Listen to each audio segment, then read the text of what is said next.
Hello and welcome to Gardening at 58 North. In this video I'd like to introduce you to my new Penjing Cascade pot that I've got here. And I'm going to be picking out a cutting now and deciding which cutting would look best to make a nice cascade in this new bonsai pot.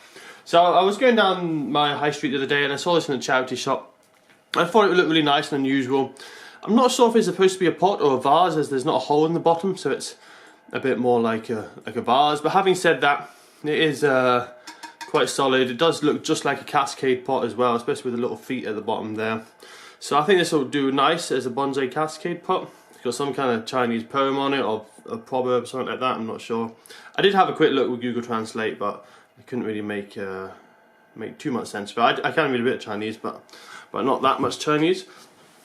So as I say, this will do a nice as a cascade pot because it's really tall and thin, and I can have a plant kind of bonsai style trailing over the edge. Now normally you would use a juniper or some kind of conifer for a cascade, but I don't have any of them at the moment. But I've got a load of Ficus Benjamina cuttings, and the Ficus Benjamina bonsais I've made so far have been quite successful. So I'm going to go with the Ficus Benjamina cascade. I know it's not the most common for making a cascade with, but I'll give it a try. So I've got a real good selection of different cuttings in here, and these are all rooted, I'm pretty sure, because these have been in here for about 2 or 3 months now, so they're well overdue for being potted up. But what I'm going to do is I'm not going to pot it up straight into the large pot because this pot is far too big, and often if you put a new cutting in a really large pot, it doesn't do well. The reason for that is the compost stays wet because the roots are so small in the cutting that the roots don't travel through the whole space in the pot, and therefore the small bit around the top where the roots are stays fresh, but the rest of the compost gets quite stagnant. It stays wet and moist, and it really isn't very good for the pot, for the plant or the soil. So I'm going to put them in these small pots. That way the compost keeps quite fresh. Once you've got a good root system in here, I can then put them into the bigger pot, and I don't have to worry about the compost going stagnant because the roots will quickly fill that once they've got a root ball about this size. So as I say, I'll carefully take these out. These have been in here for longer than I should have left them anyway, so they are actually going to be quite well tangled. So there's going to be quite a mass of roots, so I'm going to have to be quite careful when I take them out, not to damage them. So this is one of the more recent ones. You can see it hasn't quite started to root yet, but it's just showing the first signs. It's getting the white on the edge, and that's basically little breathing holes in the stem of the plant. The lenticels, they start growing this kind of corky material over the outside in response to the being covered in water. And it's not long after you see that they get the first roots. So I can't use that one as it's not rooted yet, but I'm sure there's still plenty of roots in here that'll be fine. Got another large one here. This again is quite a recent one. These two are from some drastic cuts I did on my other bonsai. This was from my Penjing bonsai, and this is from my normal bonsai tree. So this one's just about almost got enough roots, and maybe have to wait a bit longer. But I'm looking for something quite thin because I can't bend this down, and I need to be able to wire it down, so it has to be a thin cutting. But we've got a good selection here, and it's always the thin ones that take root faster as well. So we've got a small one there just starting to take root. This one here is quite a promising one. It's got a good root system. Hasn't got many leaves, but the root system is quite good. It's also relatively thin, so I should be able to bend that over. But I'll see if I can find a thinner one, so it'll be even easier to bend over. If I can't find a very thin one, I'll just get a very short one, and as it grows I can reposition it. This one here definitely has a very good root system. You can see even if I don't use this today to make the Penjing one, what I'm going to do is I'm going to plant that up anyway because that's got fantastic root system. That's ready to go in a pot, and it's already got quite a nice branch structure for such a small plant. So that might make a nice little plant either as a bonsai or using it as just a small tree.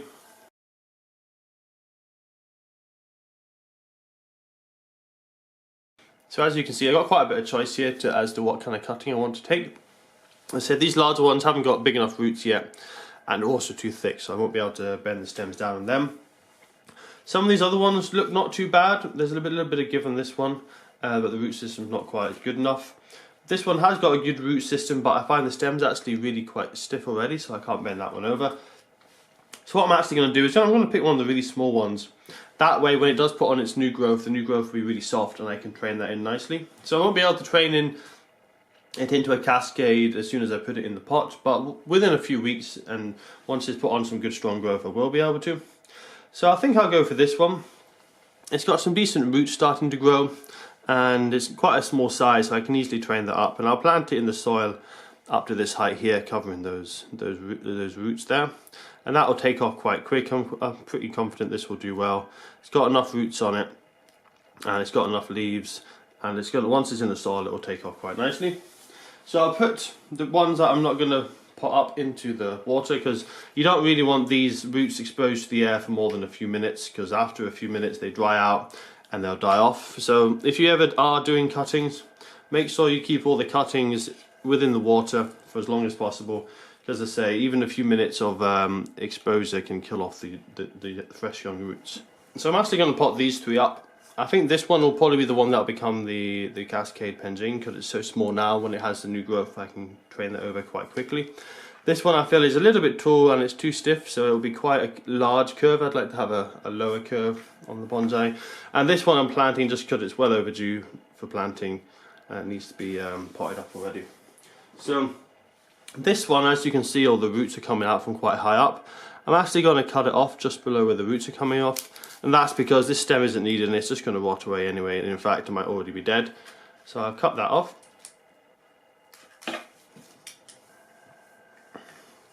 As you can see, with that bottom bit cut off, it's got quite a nice root system, and they actually do radiate out in quite a nice pattern. It's quite nice. It's not just one big root, it's lots of little roots, so that will do really well. It could even do quite nicely as a bonsai.